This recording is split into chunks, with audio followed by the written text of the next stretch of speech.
Hey everyone, me Kevin here. Wow, I was bullish on GHVI, the SPAC merger with Matterport, before what you're about to watch, which is an interview with the CEO of Matterport. I knew that Matterport had some crazy use cases that I couldn't have even predicted, some of which we talk about in this video. But there's a bigger bomb that dropped during this that made me really excited about the future for Matterport, especially how pretty much anybody is going to be able to integrate Matterport data in the future in ways that, well, you'll just have to find out about during this video. Enjoy this interview with CEO of Matterport. Oh, and two things. If you want to play with Matterport while you're watching this, there is an app on the iPhone App Store you could download and try. I think they're releasing a beta for Android. Maybe a beta is already out. I'm not exactly sure yet for Android. You want to check that out. At the same time, you could also get 2 free stocks with Webull when you deposit $100 with Webull. Link down below, or go to metkevin.com/Webull. And of course, get up to $250 with BlockFi by going to metkevin.com/BF to buy your cryptocurrency. So you're the CEO of Matterport. I'm so excited to have you on this channel, first of all. Thank you so much for being here. Tell us a little bit about how y'all are planning to revolutionize, housing or properties and 3D scanning. I know we know you are going public through GHVI. That's not to be confirmed. I know we're not going to comment on that, but I want to hear about Matterport. Sure. I mean, it's the most exciting time for the company without question. And, transaction aside, we're the company that is turning buildings into data. And what does that mean? We create a 3-dimensional digital twin of any building of any kind, across all sorts of industries and all building types, from hospitals to hotels to high rises, homes, Airbnbs, you name it. We've really built a platform for scale. And especially over the last couple of years, what we've really honed in on is making Matterport universally valuable, across the built world. And why, right? Because I like going after big markets. And this is the biggest one that I've played in. And, coming from a lot of big tech companies myself, I can tell you the built world is extraordinary. I mean, it's a $230 trillion asset class. It's the largest asset class in the world. There's 4 billion buildings out there to go Matterport. What a great place for us to set our sights on, right?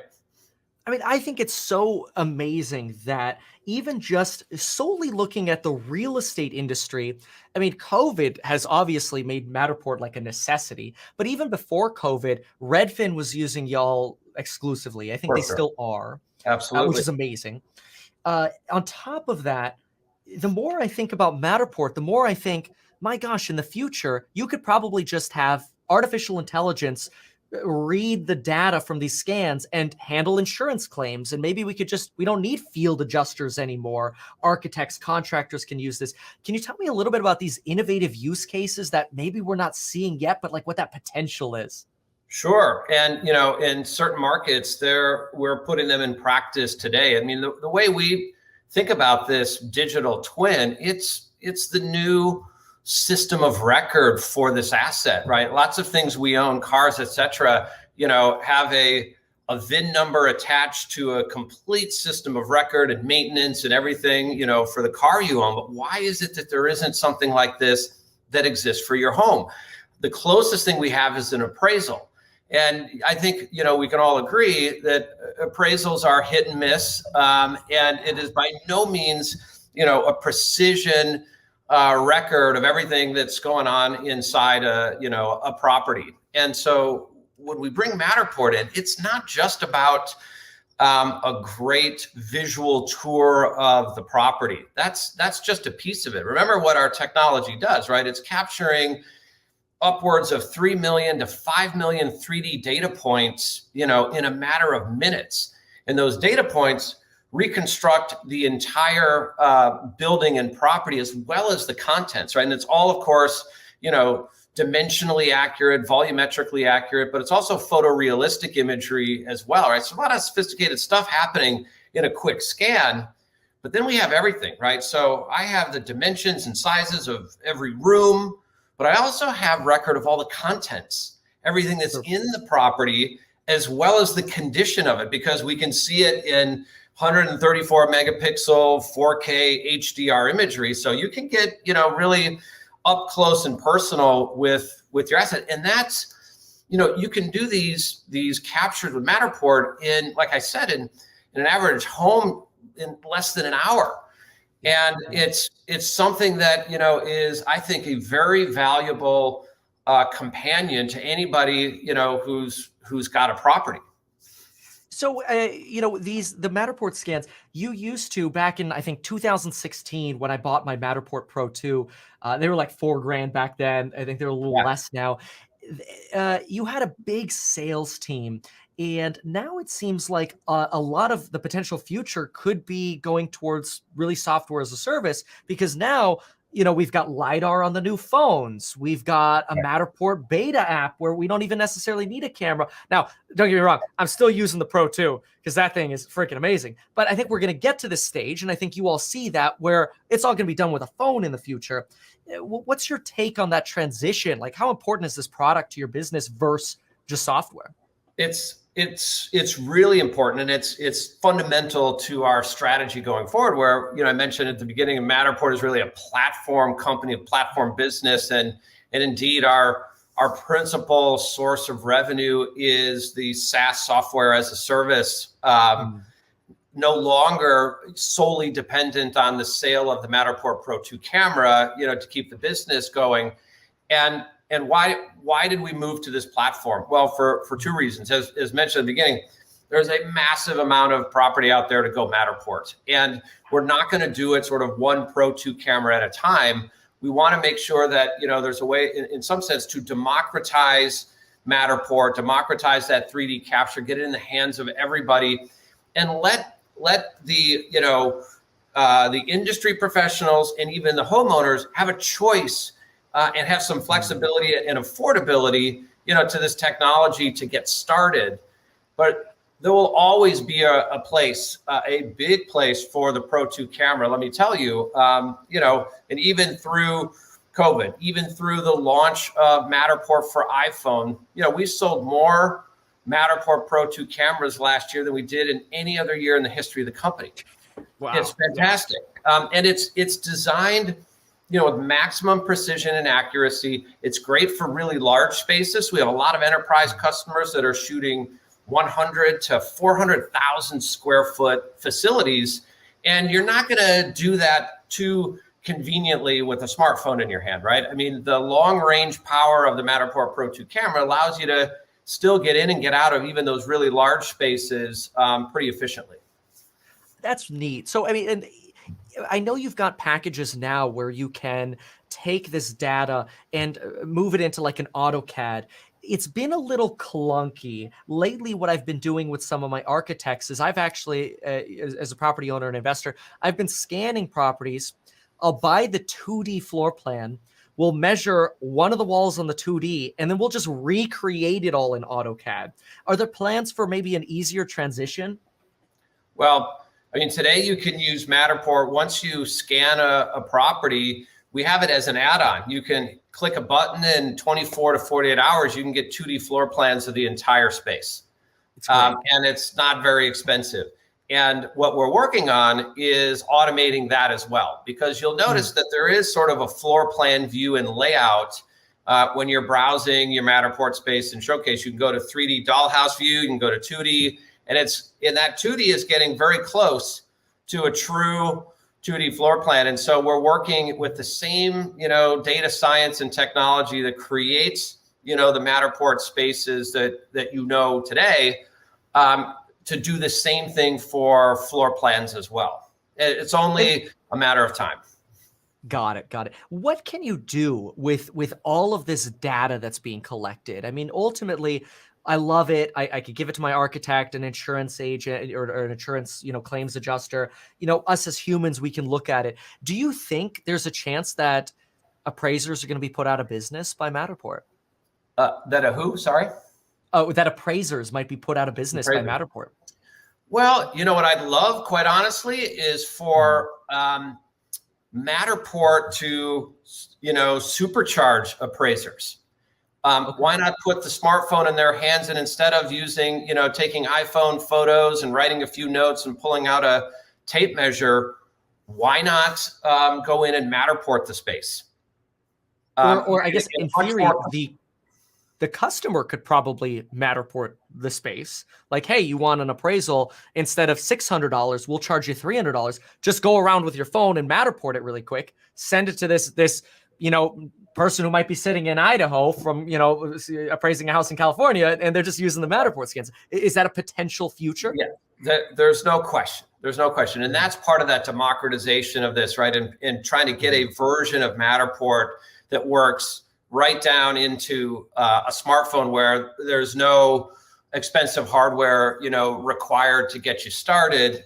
And could we then be pushing that, right out to the homeowner? Absolutely, right. And again, depending on the nature of the space, the size and the complexity of it, certain capture technology is going to be good for some spaces, and for the larger ones, you still might go to a professional. But absolutely for the large volume of property out there, this is right where we're headed. How dependent is your technology on LiDAR? Is that like the main way of doing this? And do you think there's any connection between what you're doing and like autonomous driving? Do you have thoughts on that? Yeah, so we actually launched Matterport for iPhone back in May of 2020. And at that point, it was not attached to the LiDAR sensor in the iPhone 12. It hadn't even been announced yet. And the way that we're able to do that is all powered by data. So, there's a method to our madness in the first now almost 10 years of Matterport's existence, where we've scanned millions of buildings and spaces in 150 countries around the world. And we use that spatial data from those captures to train our AI engine. We call it Cortex, which is doing all of the 3D reconstruction. So, that's not happening on the camera. That's something that happens in the cloud. That's being done in a very automated fashion to get that beautiful 3D model. And that's using, predictive technology, predictive geometry, predicting, length, width, and height of spaces from the data that we capture when you're in the building doing the scan. And we can now predict 3D geometry just using flat photos from your iPhone. So forget about the LiDAR sensor. Wow. We can fill in the gaps now with very, very impressive accuracy. And that's going to allow us to unlock literally billions of smartphones that are out there today with no LiDAR in them and still give you great results. So Elon Musk calls LiDAR a crutch. Is LiDAR a crutch? Can you do this with vision technology? You can, right? I mean, as mentioned, like we're doing it today. We'll be doing it on Android. It's already in the Play Store in beta. Smartphone capture itself is coming a little bit later, but we're fully supporting all of the efforts that we've been, building to date on the Apple platform, and iOS is coming to Android, for the rest of the world that's, on the Android platform.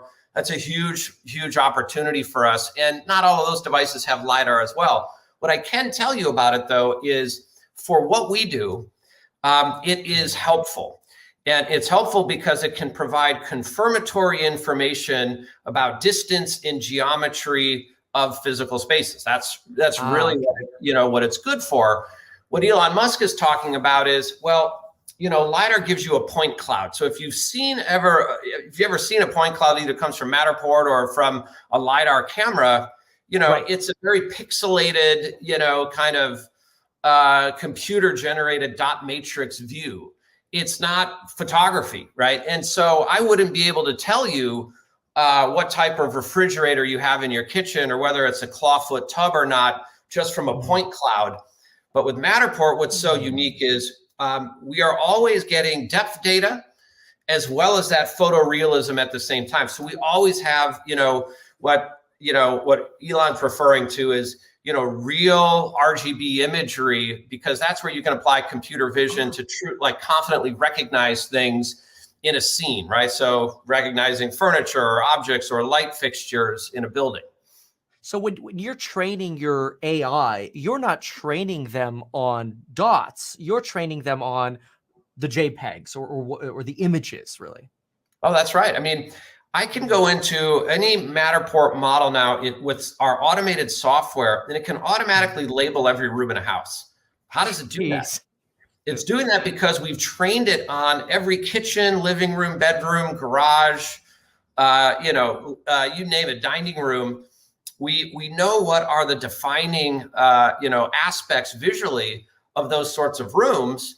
And so, and once you do that millions and millions of times over, you have just an incredible data set from which to train the AI to do some pretty impressive things. And I can not only label all the rooms, but then I can also go back into homes that we've Matterported 5 years ago and tell you how many south-facing windows does that particular house have, and what's the square footage or surface area of those windows to solid walls. And why would you care about that? Well, one, if you wanted to be able to quickly get a measurement to put new window coverings in place, or simply do export all of that data into an energy efficiency calculator, you could figure out how to reduce your energy bill. Yeah, because you have to ordinarily, you pay experts to come tell you this is how much window exposure you have or this or that. A lot of this you're saying could be automated. I mean, the amount of data you could get on a house could be absolutely incredible with these. You could probably automate. Good. Well, I was going to say, because we've got where those windows are positioned, and then how high is the ceiling, and how tall is that window, and is it a pitched roof? All of these things have implications on the thermal load of your property, and we have all of that data to tap into. I mean, I imagine almost in at some point in the future, there could in theory be such strength in this data that you could almost do home inspection, non-destructive home inspections. You're not opening up walls or whatever, but you could probably do home inspections to some degree where it's like, you got 4 smoke detectors, you got 2 carbon monoxide detectors. Oh, looks like there's some, I don't know, mildew over there or whatever. I imagine you could train your AI to just identify anything. That's right. You can. And we do that for specific customers who have a large fleet of buildings. That could be industrial companies or even, big retailers. And you can train it on a very specific piece of equipment and then have it go in and look at 1,000 different locations that have been Matterported to verify, does it have this piece of equipment, installed in that facility or not? And you can quickly, imagine the efficiency gains that you're going to get out of being able to do that sort of remote digital interrogation of properties versus, having to send people and boots on the ground to, go in, get access to the space during business hours or whenever, and go through that process. And then, if you forgot something or you wanted to, measure something, you got to go back in again, a second, third time. All of that goes away once you have the digital twin. I'll tell you, your service has made me extremely lazy. Now, when I do renovations, I scan it. Or actually, I used to do all my own scans. As of the last 3 months, I don't do my own scans anymore. I loan someone my Matterport Pro, and they go do it. Very good. And so now, when I have renovations going on, since I'm mostly in the studio here, I could go, okay, here's the before. Here's what it looks like with drywall up. Here it is painted. And then I'm sitting here with my scan up. And on Lowe's.com, okay, I need this many lights, this many ceiling fans, this many outlets. I mean, even for property management purposes, I've had tenants call us and they're like, oh, the power's out on this circuit. We look at the Matterport while the house is empty. And we're like, there's actually a GHVI at the corner of this bedroom. That just saved us $80 for an electrician going out to figure that out, That's right. It's insane. That's right. I mean, but I was going to just add to that, let's not also forget that when you have all of your own building geometry, redecorating, redesigning, is that artwork going to fit on the wall?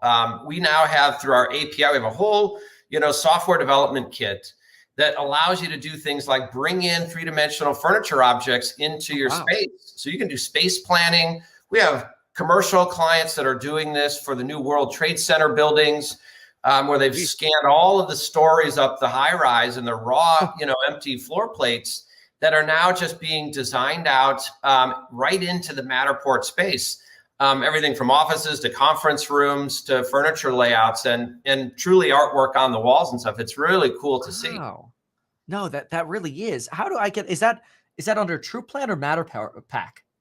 It's predominantly through Matterpack. That's, if you get a Matterpack, you're downloading your point cloud and your panos, and then you have access to modifying those in all sorts of ways. And I'll give you a couple of examples. Vehicle showrooms, right? And of course, and even during COVID, it's particularly interesting where people aren't really going out into a lot of physical retail stores and shopping for stuff. They're kind of moving more online and staying online. And so the showrooms are even Matterporting their locations, but they'll swap in and out vehicles, and you can do it both with actual vehicles, but you can also do super high resolution CG computer generated versions of Teslas and Ferraris and things, and just drop them into the showroom for a virtual tour. Wow. Oh, that's really incredible. Yeah, scan the space, drop in whatever you want kind of thing. That's incredible. So, I mean, the future here, it's almost, I mean, AI is in some sense exciting, but then on the other sense, it's also like scary. There are a lot of agents today that I hear, and personally, I think it's ridiculous, but I hear agents are like, oh, 3D scans. No, we don't do that. That compromises safety or whatever, because now people know the floor plan. What do you say when you hear stuff like that? Well, first of all, it's understandable when with technology like this that's fairly disruptive, it's transforming an industry. For people that are first introduced to it, you can't know entirely what the downstream implications are going to be, right? I mean, I used to hear things like, well, we don't want to do a Matterport virtual tour because that's going to keep people from coming physically to the house. And I need them to show up at the property. I need to get their business card and find out if they don't like this house. I've got 3 more down the street. Like, I'm going to lose, the rhythm and flow of my business and how I network and do all this stuff. And not an unreasonable hypothesis, but now, Matterport being in this for 10 years couldn't be further from the truth. In fact, the opposite happens. The first thing that happens is engagement in online property searching goes up 300% if you have a Matterport digital twin attached to your online listing. Like, that's crazy in its own right, 300%. Yes. But then what it does is it gets more people interested in the properties and turns up more people at the open houses, because it's just greater engagement and a greater aha moment where you're not, kind of put off or limited by just a subset of photography of the space. And, when it comes to privacy and security and those sorts of things, well, you always have the ability to leave one room out, or, close the doors in the closets where you keep the valuables. You don't want to be, Matterporting those parts. That's fine. People have kind of, grown to accept that and get very comfortable with it because, the outcome of it is so powerful. Houses sell faster and for a higher price. So why wouldn't you, right? At the end of the day, if that was one of your objectives. That's a good point. Well, what do you think about, is this something, or have you all already been working with the insurance industry on this? Can you speak to that? Sure. It's a fast growing category for Matterport and has been for the past few years. And there's a couple of areas. One is actually in the claims and restoration category. So similar to using Matterport to document a construction progress from, framing to sheetrock and finish work, Matterport is now being used essentially as the claims adjuster. So now the head office adjusters don't have to go down to the burned out or flooded out building, or even if there was theft or damage of some kind, they'll go down, capture the entire situation, and then allow all of the adjusters from across the country and specialists for building forensics experts, et cetera, whatever is needed depending on the nature of the situation, can all access it, with a click. Versus, again, like putting them all on planes and, dealing with it in a manual fashion. And again, you have precision measurements and things, and the restoration teams will use it to document the process. So claims get, resolved much faster and also with greater precision. So the insurance companies are wasting a lot less money in the claims payouts because they have a precision assessment of the work that's needed to be done. Where these other versions of appraisals, if you will, were not so high fidelity, and it causes a lot of churn, and it takes a lot more time. The other side of it, as you could easily imagine, is, well, if I've got this digital twin, isn't this an easier way for an underwriter to give me a more precise quote and maybe a better price on my homeowner's insurance policy, because I do have a system of record of the house, the geometry of everything about it, the backyard, the basement, as well as all the contents, right? Because you're always doing contents insurance as well and trying to cover some amount of your personal belongings. This is absolutely, the way in a matter of minutes. Once again, you got something that, an appraisal in the traditional sense would never provide. That's actually, to me, you could potentially unlock, and I know you're getting started with this on claims, but what you just described is this potential future where, in theory, rather than filling out an insurance application where they're like, do you have granite or stone counters, like stone/quartz? Do you have carpet or wood, right? Rather than that, there could literally just be enter your Matterport link, and instantly Matterport could probably provide data to the insurer about, it looks like we have a self-closing hinge on the garage door. It looks like we've got the fires and smokes. This is where we have the fire sprinklers. We've got gas appliances versus electric appliances, whatever. It could probably identify a whole host of safety hazards. And then probably kind of do what Tesla's doing with insurance, where Tesla's insuring basically their autonomous or their AI is really what they're insuring with the self-driving. But you guys are providing that to insurance companies. How much would this blow up your business if everyone who needed to get homeowners insurance needed to do a Matterport scan? Yeah, I mean, if the view we have on this is kind of twofold. There's the digitization of the built world, which is what you've seen with us creating the digital twin. Right. That's a really, powerful, we think, multi-billion-dollar business in its own right. Then the second part of our strategy and key part of our platform is the datafication of the built world. Right. And that is just what you're talking about here, unlocking a stream of data that can come out of these, digital twins, out of these scans, that can feed industries from, the furniture industry and space planning and architecture to insurance and even mortgages, right? Same thing. Like, they're all based on some assessment of the asset. And that assessment, whether it's an appraisal and an appraisal plus a few other things, is woefully insufficient, right? As we've seen, mortgage industries collapse and take the entire economy down with it, oftentimes that's because the properties that are trading hands through, securities and mortgage-backed securities, investors, is the assessed, description of that property isn't worth the piece of paper it's written on, right? And that's how we saw a lot of those implosions. Could this, be rectified, with some ground truth data or a system of record with much greater, granularity to it? And we think the answer is yes. How long until we see appraisers using Matterport or having, people do their own scans or whatever? When do we see that go mainstream? Yeah, I mean, it's happening now. We have, it's great to see where in some ways it's a bit of a grassroots effort where anyone, of course, can just come to Matterport and start grabbing, digital twins of anything for whatever industry.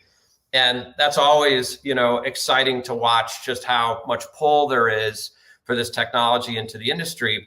But then, specifically around our efforts in the vertical, in the category of, insurance, appraising, mortgages, and things of that nature, you'll see more of that coming from Matterport this year, next year. Like, we're in the middle of it now. And it's one of these things where, one, the technology has to, I think, be, again, universally applicable, meaning that it has to work consistently across, virtually any type of property if it's going to be something that gets generally accepted or becomes a standard, right? And that's why, again, I always emphasize the importance of us adopting a platform strategy to make sure that actually can happen, right? Because You don't want Matterport to get it wrong, right? Or to be inconsistent in, the kind of data that it's providing, to such a valuable set of industries, insurance and underwriting and the like. So plenty of work is being done on our side to make sure that we can, have not only great technology and great accuracy, but also great governance around this as well. Now, what's next then? I mean, let's say, if you had an extra $1 billion, let's say, is it advertising to get into these industries, to really get Allstate to say, for example, we need Matterport on everything? Or is it a new camera? Is it improving the AI? What's the biggest next thing? Yeah, there's always room, and we will always. I think Matterport's established its leading position in this market, in this industry, because of our relentless commitment to innovation and continuing to lead the category. And we've got some super exciting stuff coming later this year and next year as well. Like there's a lot of stuff in the pipeline from an R&D perspective.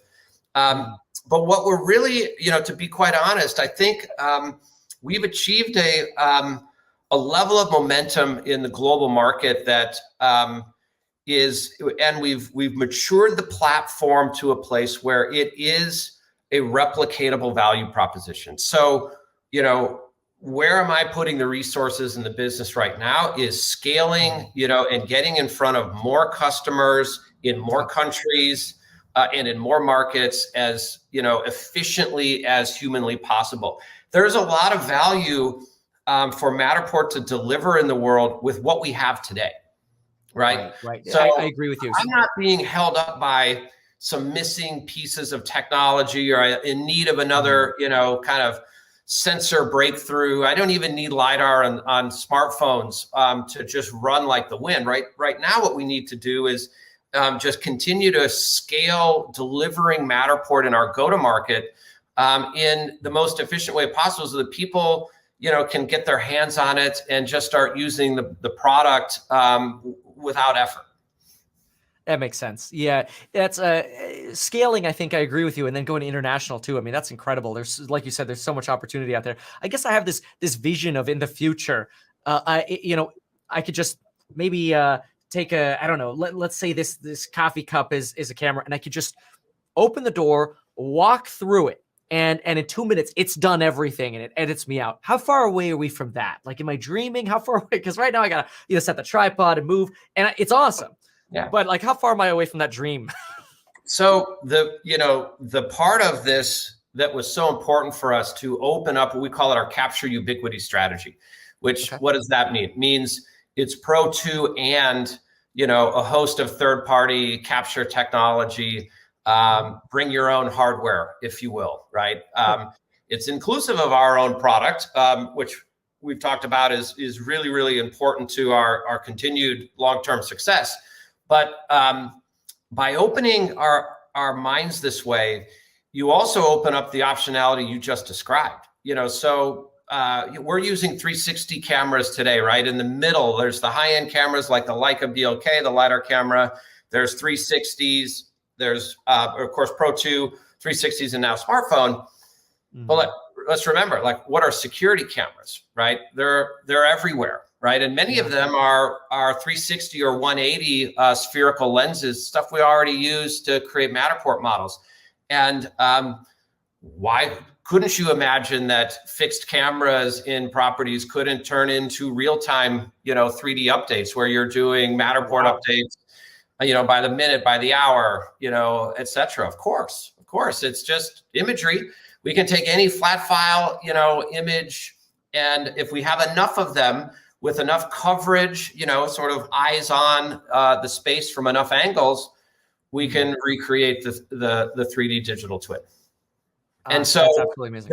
We're very much, thinking about this because there are many customers, again, maybe not so much in residential real estate, but in commercial or retail, et cetera, where or manufacturing, where the spaces and the internals of the space, production lines, equipment, et cetera, changes on a monthly or weekly basis.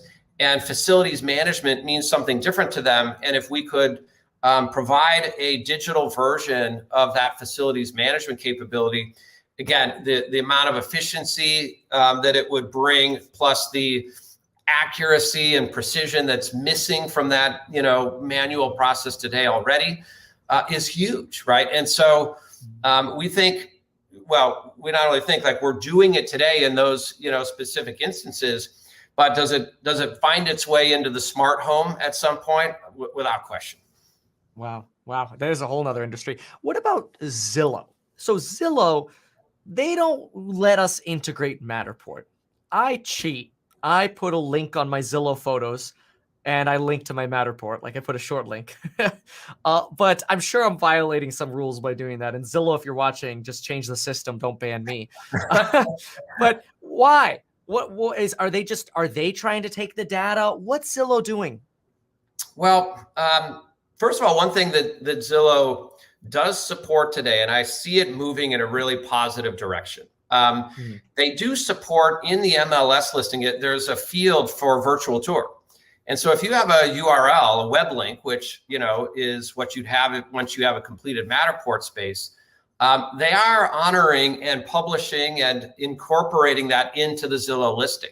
And in some cases, we're seeing it actually get, positioned pretty prominently in there alongside even their own, because I think, what Zillow's been trying to do is figure out the ecosystem.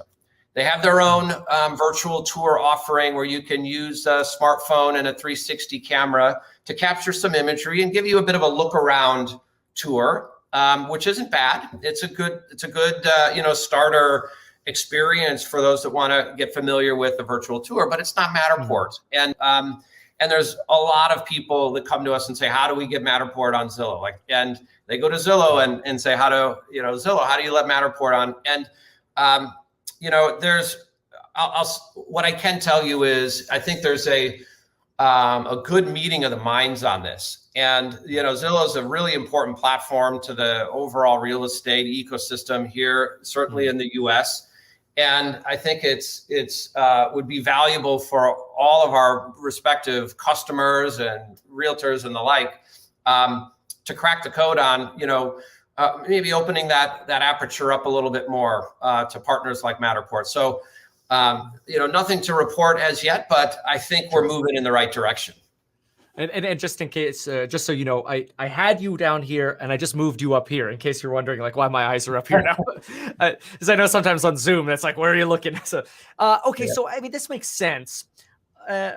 Is it possible, though, that is Zillow, like, could Zillow benefit from having, like, being able to gather their own data? Is this going to be something that's very profitable in itself? Like if you make, I don't know what your average cost per thing is. I get my bill and it pays automatically. But let's say it's like $10 per space hosted.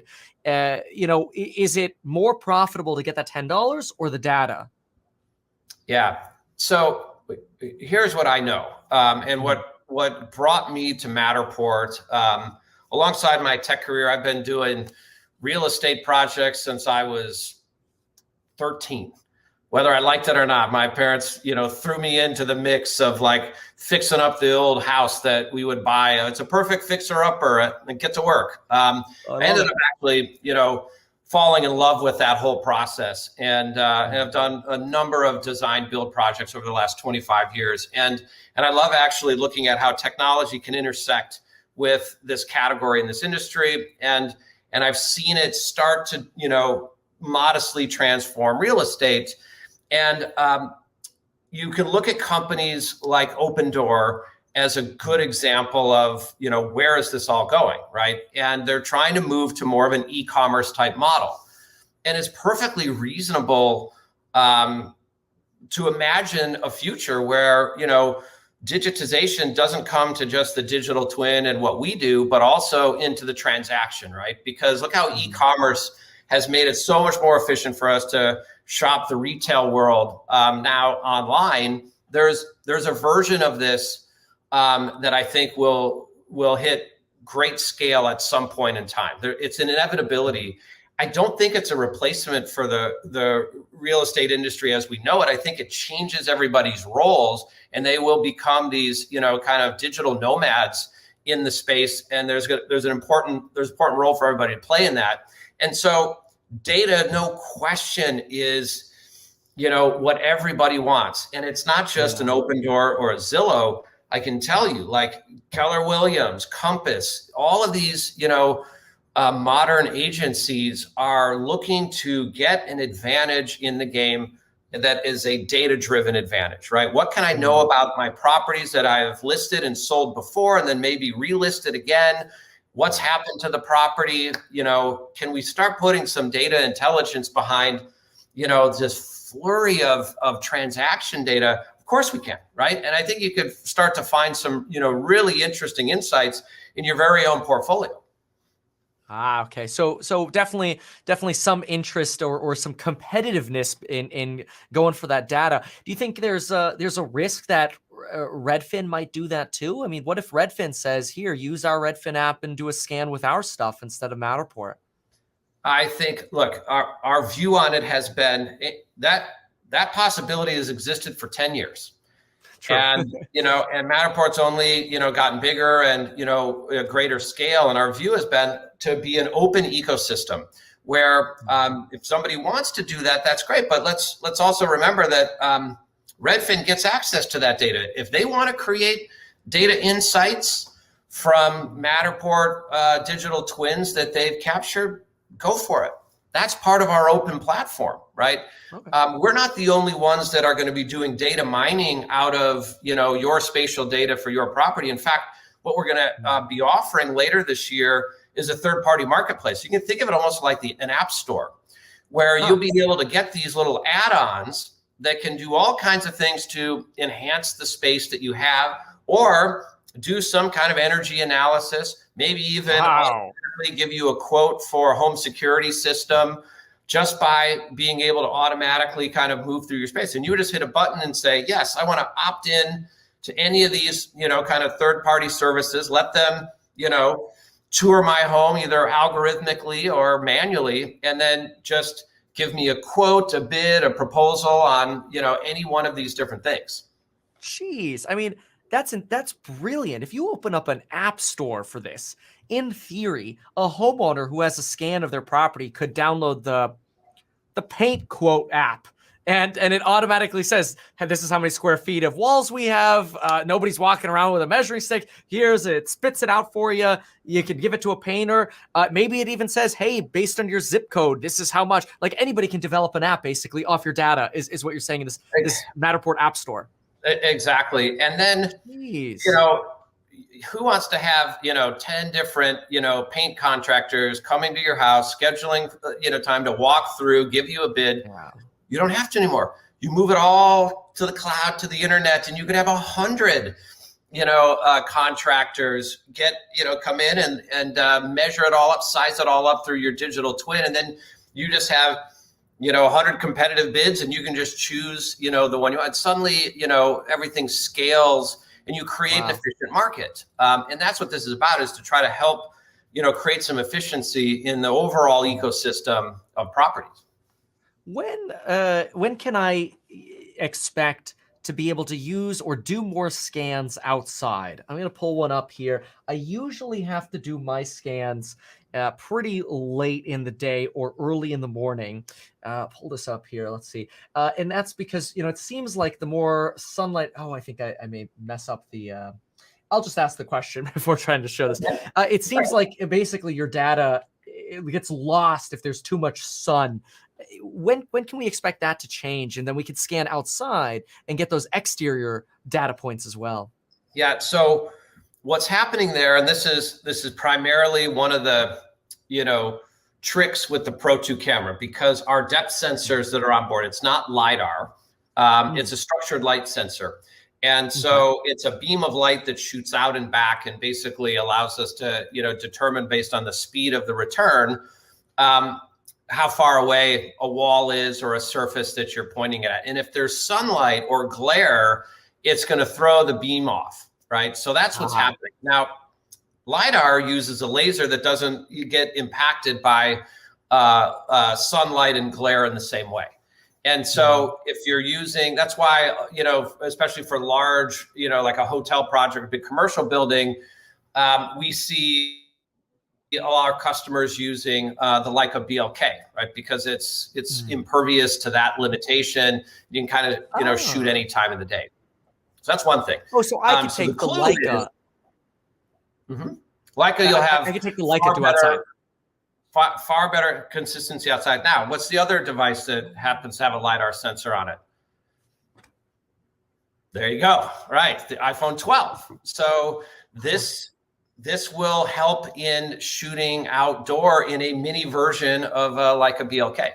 Wow, I'm going to try that after this. I'm going to take you up on that. Wow. Yeah, here's the challenge. I'll give you just a tip on it, and also it's why why the iPhone isn't going to replace the BLK tomorrow in big commercial projects, and it's not even going to necessarily give the Pro 2 a lot of run for the money, and that is focal length. So not unlike the face scanner that does Face ID, that has a very short range, where it's doing a 3D map of your facial contour. It's good for about a foot, maybe 2. And the LiDAR sensor out the back of the iPhone 12 is better, but not much better. You might be getting closer to 10 feet, something like that. Maybe you could get to 15 if the conditions are right. But mileage varies a bit, and it's a new sensor, new technology for Apple. We've been working closely with them on this, and we've got a great solution as a beta product. And if you download the Capture app for Matterport and you have this device, you should try it, because it just adds a level of finesse to the mesh and the 3D model that's, for a handheld device, is pretty spectacular. And so if you're going outside, you just can't be too far away from the structure, or the LiDAR isn't going to be giving you the benefit. So if you're like 25 feet away, shooting back at the building, not as much. But if you're within 10 feet, you can get pretty good results. I recommend it. So you had mentioned earlier the goal is to sort of democratize this real property data. Are you ever going to stop us from being able to buy GameStop? I don't know. I had to ask.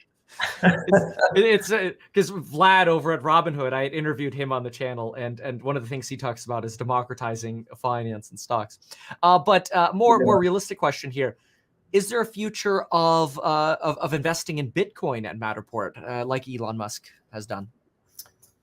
It's the short answer is most likely not for a while. And why is that? Well, I think we're still trying to get comfortable and confident with what is the true virtue and advantage of crypto, and let's just go with Bitcoin for the moment. That seems to be the hot flavor of the quarter. And, is it really, impervious to fluctuations in the economy and in inflation? And some say yes. And then we see, as recently as the last few weeks, like maybe not. And so I love all of our friends out there in the industry, in the category, experimenting and making some meaningful, bets, but ones that they can afford to figure it out for us. Like, I'm all for Jack Dorsey making his investments on the Square frontier. I'm all for Elon Musk and everybody, experimenting, and even the investment banking category. Like, let's see. But, for Matterport, we're 1 degree of separation, maybe 2 away from the financial markets, where that needs to be, immediately on the radar. There's 101 ideas, sure, within my own company, of people with concepts of how we could, take crypto and do something very interesting for the built world. But I'd say it's still early days for us. We got so many other fish to fry, and just building a fantastic experience for our customers that, our hands are pretty full. Gotcha. That absolutely makes sense. Okay, very interesting. So, big thing now is scaling. Are you having issues with Matterport adoption in other countries, or are you seeing the same thing that you're seeing here in the United States, where once people start using it, they go, "Oh wow, yeah, I got to keep doing this." Yes, we're in 100 and we've Matterported buildings in 150 countries now and growing. Like that's doubled in less than 2 years. So the international sort of connection to the value proposition is without question there. It is universal. It has, I think, that sort of walk up, aha, moment to it. The challenge is a little bit different, just in that, that's a pretty distributed challenge for us, right? With so much global acceptance and adoption is now just getting organized about how we meaningfully go after these regions. So, we've set up a headquarters in Singapore, which is where our Asia Pacific operations, is centered, with a fantastic team that's small but growing. We've got a more mature group out of London, which has been headquarters for all of Europe and Middle East. And in all those cases for us, and part of why we're, excited about 2021 here is, to really put some scale resources to work to just expand and speed up that go-to-market in those, key growth areas for us. Because, in just China and India alone, they represent two of the most dense building stock countries in the world, with billions of buildings to be Matterported. And that's just two countries. And there's some surprising opportunities all across these regions that have just yet to be, I think, fully tackled, that we want to get after. Absolutely. Question from the chat. Any thoughts on virtual reality? I mean, obviously you're creating these spaces. We can put in virtual furniture and that. I want to put on a mask and I want to go walk through, Will Smith's house and play Call of Duty walking around his house. How long are we away from that? 10 years, 5 years? It's there today. You can find Matterport spaces in Oculus. You can go on Facebook. They're a partner of ours. We've done museums around the world. You can drop on a headset and literally walk through. They've been richly Matter tagged with videos and information. Wow. It's actually quite a popular category in the last year or so, has been the adoption of Matterport in museums, because most of them have, shut in the last year. And we're creating a virtual alternative that some are saying is even better. And so we've supported, VR integration for a while. And to your point, Matterport already is essentially a virtual reality. So the headset is just a different version of a screen, if you will. And yes, it's more immersive. It's really cool. No doubt about it. And so as a platform company, for us, it's just saying, let's make sure we support that medium as well, right? So if you create a space, you should be able to, put a headset on and go. Got it. Wow, that's incredible. I know, and we're not going to touch on the SPAC process and that. Once you're public, what happens if somebody comes around, a big company comes around and says, hey, we'd love to buy you out? Is that an end game for Matterport, or is right now just the focus of scaling? Well, it's sometimes more likely that something like that happens before you go public, to, before your position in the market changes as ours is. But at the same time, it also raises your profile, right? So other companies will pay attention, and maybe something like that occurs. But the reason we are doing this transaction and going the route of a public company is to scale 100%. And we've got a phenomenal plan to do this. And while there, any great company, if it's a great company, maybe it does become an acquisition target. For us, we're going out and partnering with all of the best companies in technology, best companies in real estate, and creating, I think, what I think is a really long-term, durable ecosystem. That's been the strategy, to be totally transparent, and I think that's going to lead to us building the next big platform in tech. Wow. I don't know. I keep seeing this question in the comments. People are asking about crime scenes. Have you sold these to police departments? It is a use case for sure. For sure. Wow. I mean, it's actually a really good question, because I think about it, like, you can't really go back to a crime scene after, like, they take all their photographs. They probably have thousands of photographs, the far, the mid, the close photo with all the triangles and stuff they put around. But then at some point, the crime scene gets cleaned up and you're gone. You can never revisit the crime scene again. Yeah. I mean, in theory here, you could just put on an Oculus or whatever virtual reality tech in the future and you're at the crime scene again. Yeah, exactly. You can literally be there, and you can be there maybe even moments after, it occurred. And it's also been used for crime scene reenactment. So you've seen this before where, same kind of thing. Somebody will go in with some tape measures and things to us, and they'll try to recreate it in CAD and have this sort of lo-fi 3D reenactment of, here's the bedroom, here's the living room, here's where the person entered, and this sort of thing. Forensic files. Or you could do it with Matterport and it'd be the actual space, right? That's great. And so that's happening. Yes. That's incredible. Yeah, I'm just thinking like forensic files. You get these like funky graphical geometries and then just these lines. Bullet went this way, but you could actually put that into a space. Yeah.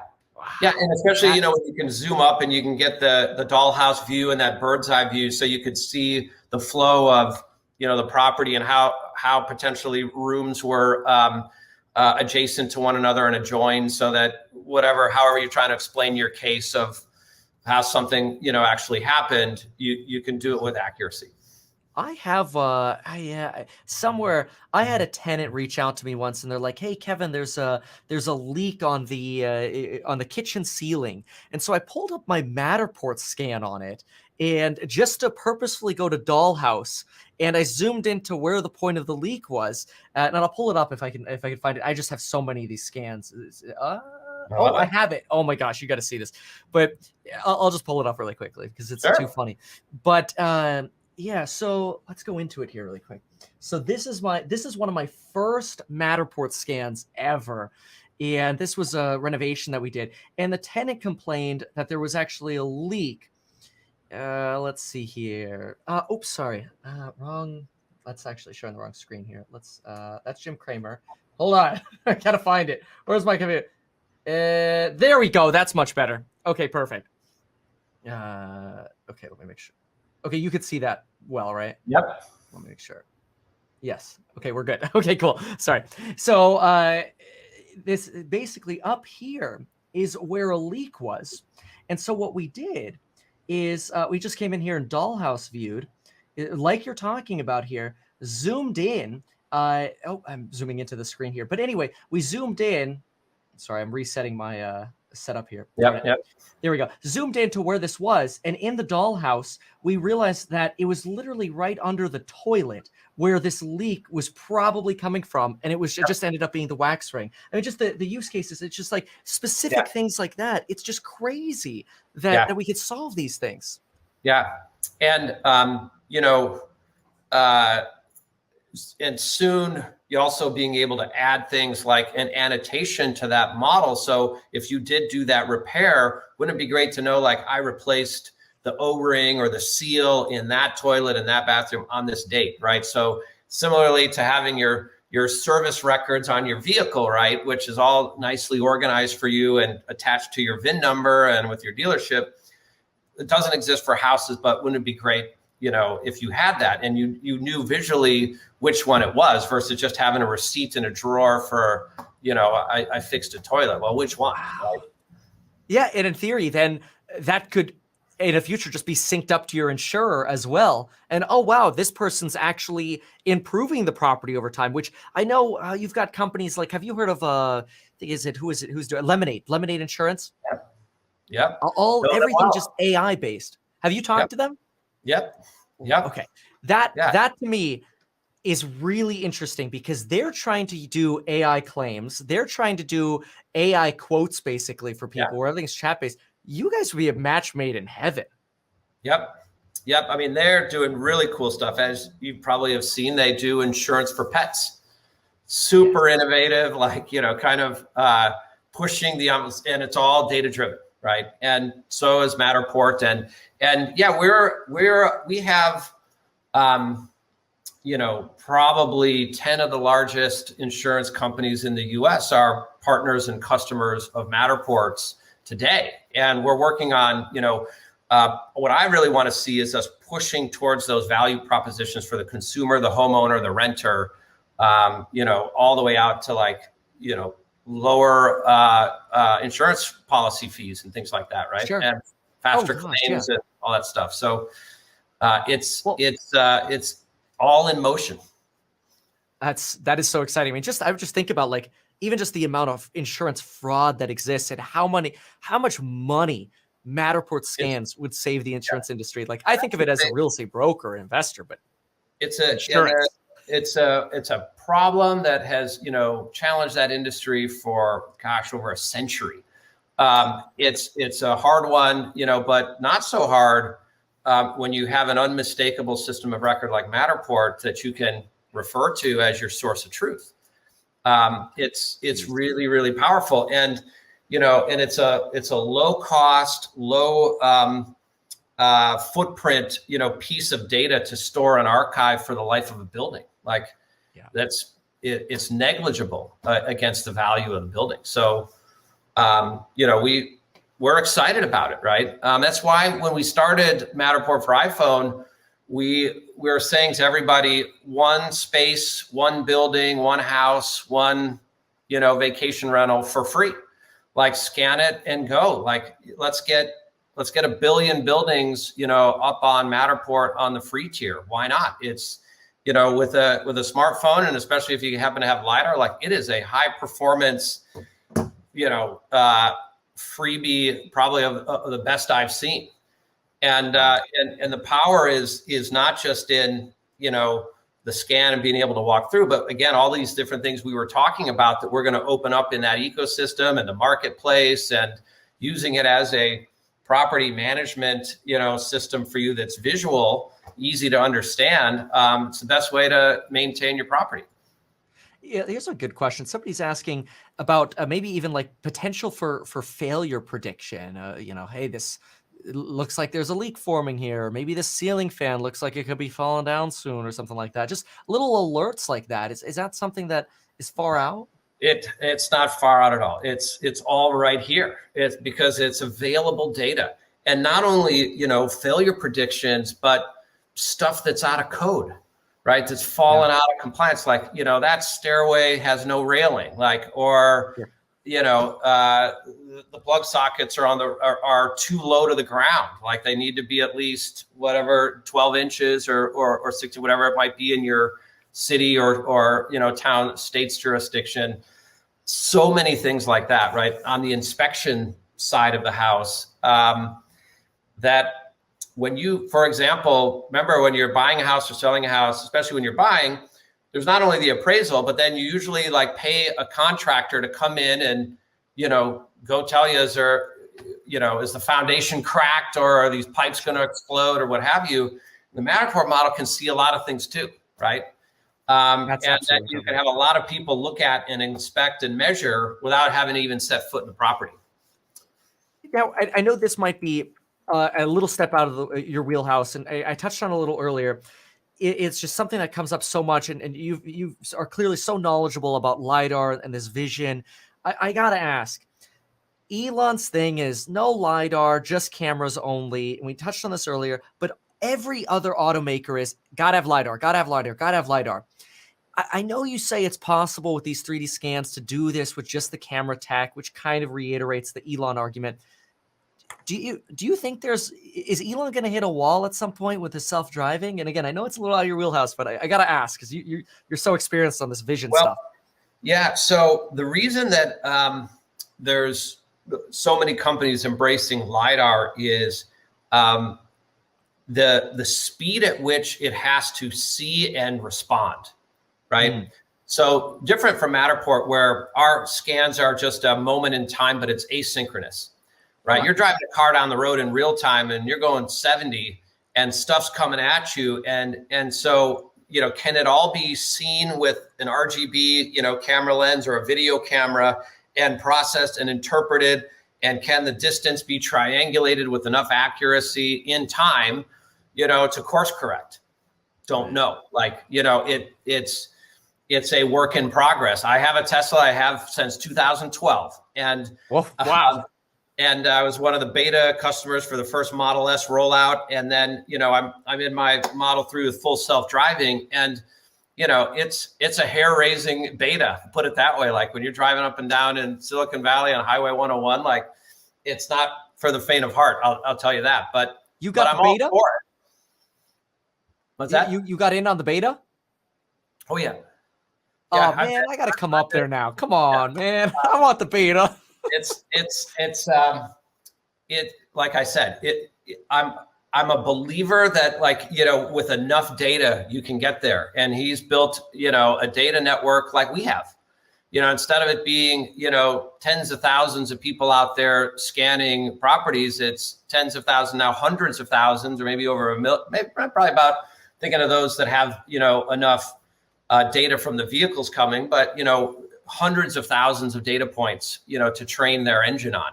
And so they're doing it in a little bit different way than some of these other guys who are, strictly basing it on sensor technology. And I think both ways are reasonable, but the use case being a little different from Matterport in that you have to be able to process, respond, and learn in real time is a whole different ballgame.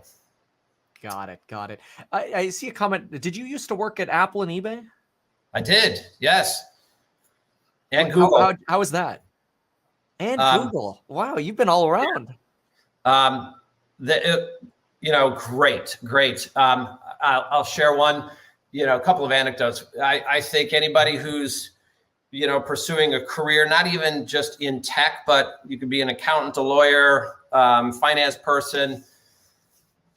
Everybody should do a tour of duty working at such an amazing purpose-driven company like eBay. I mean, creating economic empowerment for 190 countries around the world. It was a gift and a privilege to be there. I was the first chief product officer at eBay in an effort to really restore product and innovation-led thesis for what was a 20-year-old company at that time. And it was a really exciting time to be at eBay. And one of the things I loved about it, by the way, I thought was so fascinating is there's a whole real estate category in eBay that not a lot of people pay attention to, but you can go buy, a wonderful piece of land in Arizona, like 5 acres for a pretty good price, right on eBay. And of course now modular homes and, shipping container homes and all kinds of interesting things are popping in that category. I feel like it's helping to nudge, a little more of that digitization of the whole property industry in the right direction. And at Apple, it was a great experience too. In all these cases, I went in to try to to do something fairly disruptive and entrepreneurial, but in these sort of larger established companies. And I was at Apple during Steve's last, kind of run, and which was just an extraordinary time to be at the company. And the first product that I brought to life in the world of e-commerce, first sort of like all online launch, was the iPad 1. Back at a time when everybody thought, why in the world do we all need a giant iPhone? This thing, people made fun of the name. Tablets had failed 100 times over from Dell and every other company. This is Apple losing its way. And then, of course, it went on to become one of the most successful products in the company's history. It bucked all of the trends and the naysayers. And I saw inside that company just incredible stamina and durability to ignore public opinion and just continue to stay focused on bringing great products to market, regardless of what the spectators, would say, because the noise could get pretty loud. And I give that company such enormous props for even today, just continuing to do amazing things. I mean, that's really incredible. And I'm sure that's helped you a lot at Matterport, because in any kind of business you start, you get those naysayers. It's still one of the reasons I love your company so much is because so many people still don't see the value, the opportunity to grow into the spaces is unreal. Yeah. And, and we hear that too. I mean, it's 2021. We've been through COVID and sheltered in place, and we 10x'd our customer base last year, and yet there's plenty of people who just say like, virtual. I don't understand that there's really any value beyond a good old-fashioned open house and great photography, on the website. And I don't argue with them. I actually take the feedback as a learning instrument to say, okay, well, what do we need to do to position Matterport more squarely, to drive the answer to that, proof point right through the living room window, so to speak, right? And it's always informative that way. And one of the big things I've taken away, especially from all three of them, Google, Apple, and eBay, these are extraordinary customer-centric companies, relentless at putting the customer at the center of everything they do. And I'm really bringing that to Matterport, and it's a work in progress, but it's a big deal. We've hired some phenomenal, just hired an incredible woman into our head of customer, running a huge global customer operation for us. And that's not just customer support. That's kind of redefining how we will position ourselves, with the very constituency that's gotten us this far, right? And you're going to see some really, really great things. I hope. I'll check in with you. You can tell me, but we're really investing big time in bringing a ton of better, more conscientious support, but also more value proposition that we just want to stuff into the Matterport offering that you're already a part of, and not in a commercial upsell kind of way, but just, we've got so many great customers that have been with us for a decade now.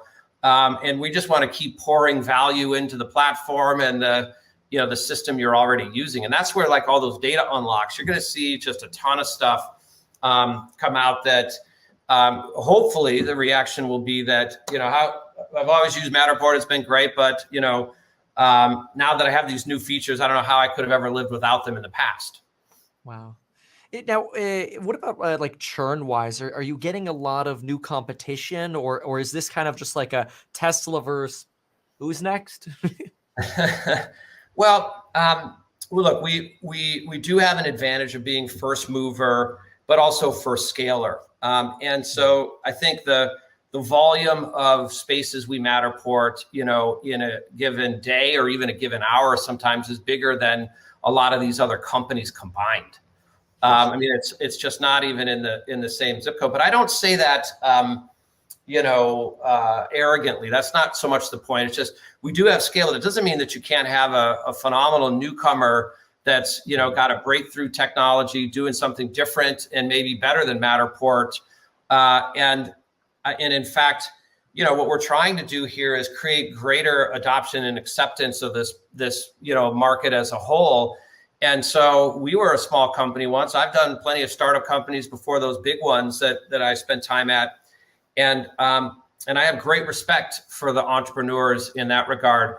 And what we've done, in fact, in many cases is instead of looking to any of them to figure out how to, bury them or, just outrun them or outgun them, we try to create some interesting collaboration opportunities where we can bring some of these innovators right on top of our rails and do some things, with the Matterport space and start there, right? I'll give you one simple example. There's a cool company called All Seated, and it's a startup company that does virtual digital event planning, and it's a fantastic business. And what do? That you pick a hotel or a banquet facility or something where you might want a wedding. And then you would go into the process of laying it all out. How many people will it fit? Does it have the right, size dance floor, whatever. Right down to like silverware and, place settings on the tables. It can all be done digitally. And, that could be a business on its own that is, tasked with having to go create the digital twins of all of those event spaces around the world just to get started, right? Yeah. Or you can partner with Matterport, where we have 25,000 event spaces already in the library, who would love to have your value-added space planning tool on top. So it's only going to drive more business, to that venue, right? Wow. And Wow. and so our minds are much more towards how can we create a 1+1 = 5 here with some other like-minded companies that are trying to do cool stuff in and around virtualization of property. That's fascinating because before COVID, I would do events for real estate. I would never really know what I was going to get.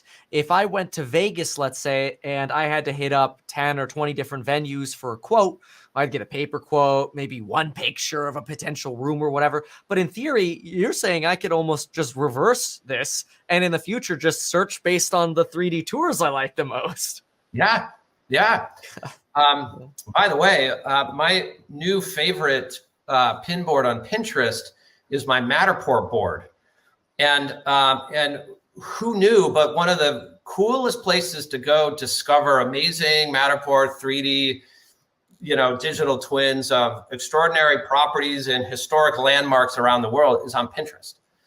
Wow. And once you get going in Pinterest, as you know, they have they'll suggest more like this. And if you like this kind of stuff, they'll show you more. And there are, hundreds of thousands of Matterport spaces out there. That's just fun to consume, fun to go explore. And in many cases, it's a good source if you want to put your headset on and really go immersive with them. That's where you'll find a ton. So the little extra tip there, but it's really interesting. More so than trying to search for them or discover them on Google, which you can find, a Matterport of just about anything. This is one where the browse experience just unfolds a really interesting, portfolio.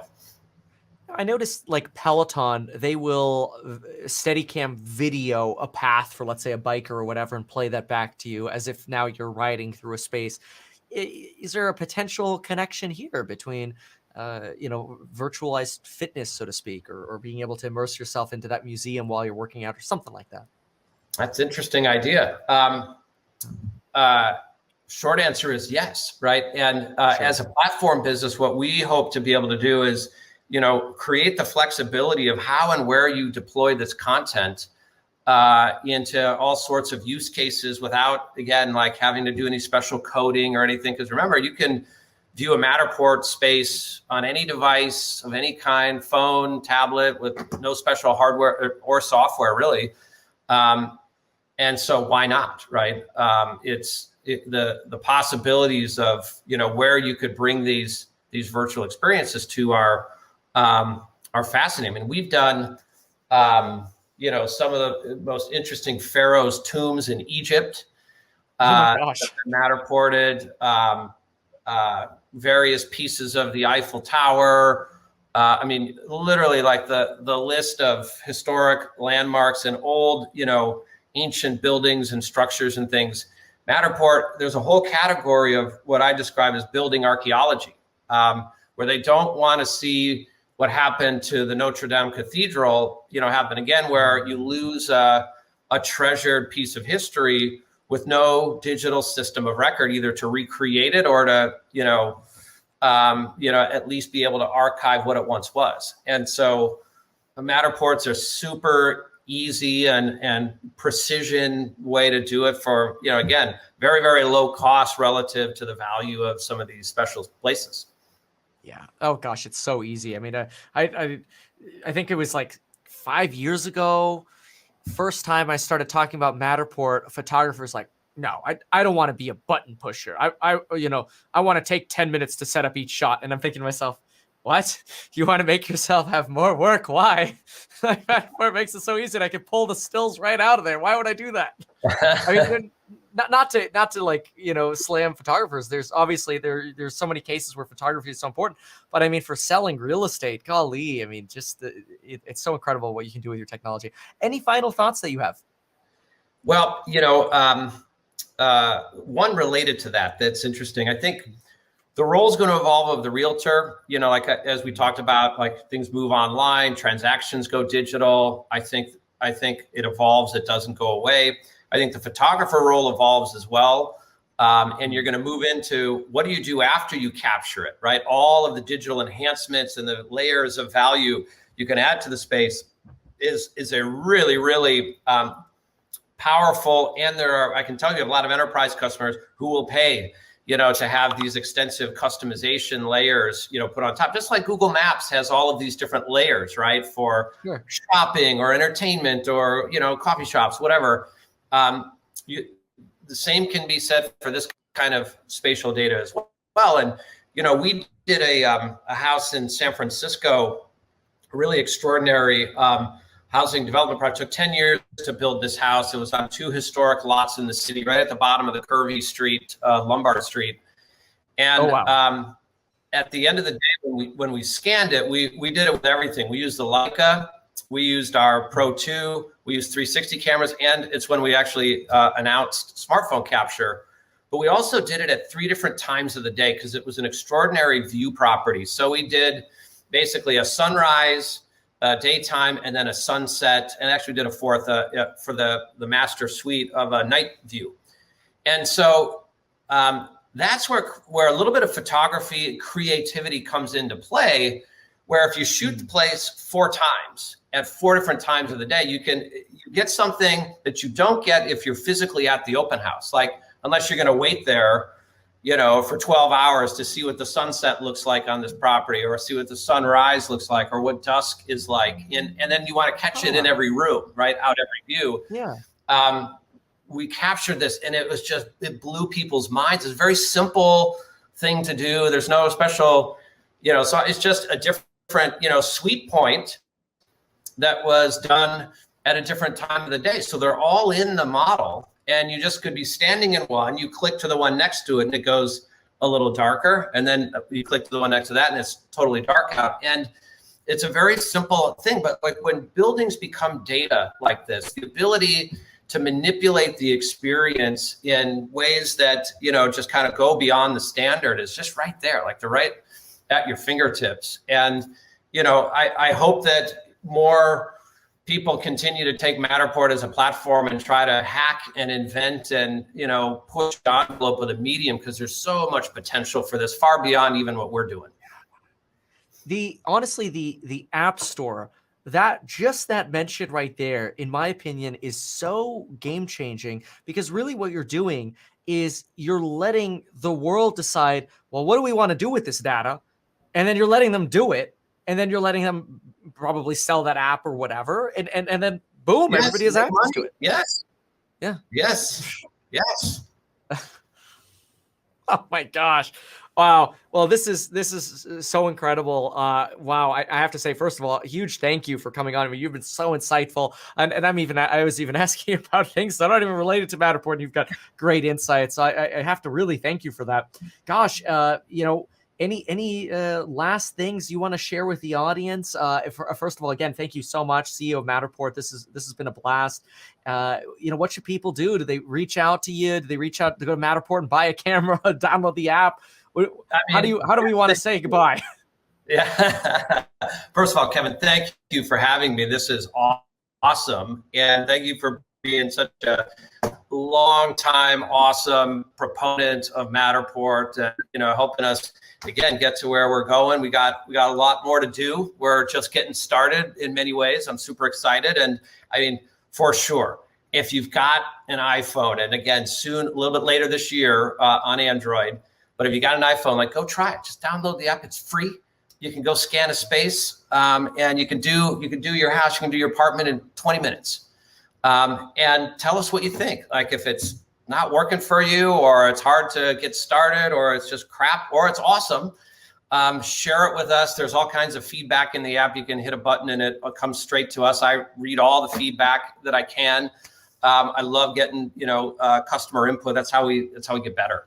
But I think the coolest thing is just grabbing it and giving it a try, because it's in a way, if you remember, a while ago, I don't know how many years ago, when Apple and Google and others, turned on the panorama, where you just go like this across the room and you take a nice long pano photo.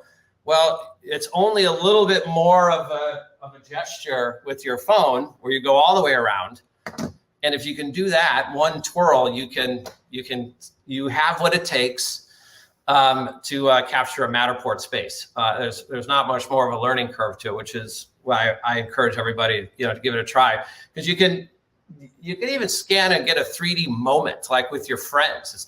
Doesn't have to be about selling real estate or renting or do anything. It can actually just be like the 3 or 4 of your family members hanging out in the living room, and you want that shot in 3D. Like it's pretty cool. My kids are in more 3D Matterport models than they probably care to admit, but we do all kinds of fun experimenting with it. I'm constantly, shooting spaces. That is so fun. Okay, folks. Well, go check out Matterport on the App Store. Super, super cool. Thank you so very much again for your time. We'll have to catch up again in the future. I wish you a very successful SPAC merger here. I know those could be daunting and emotional roller coasters. So best wishes there. I know it's going to raise capital and it's going to help you guys scale. I'm excited to be along for the ride. Awesome, Kevin. Great to have you along, and look forward to catching up with you again in the future. Happy to come back. Definitely. Thank you so much. We'll see you next time. All right. Take care.